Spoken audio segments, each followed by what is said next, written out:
pag-ampo ngadto sa mahal nga Birhen.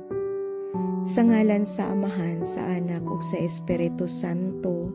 Amen.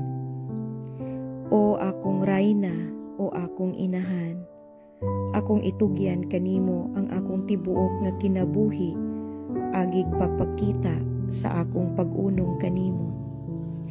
Akong itugyan kanimo karong adlaw ang akong mga mata, ang akong mga dalunggan, ang akong baba, ang akong kasing-kasing, ug ang akong kinatibuk-ang pagkatao.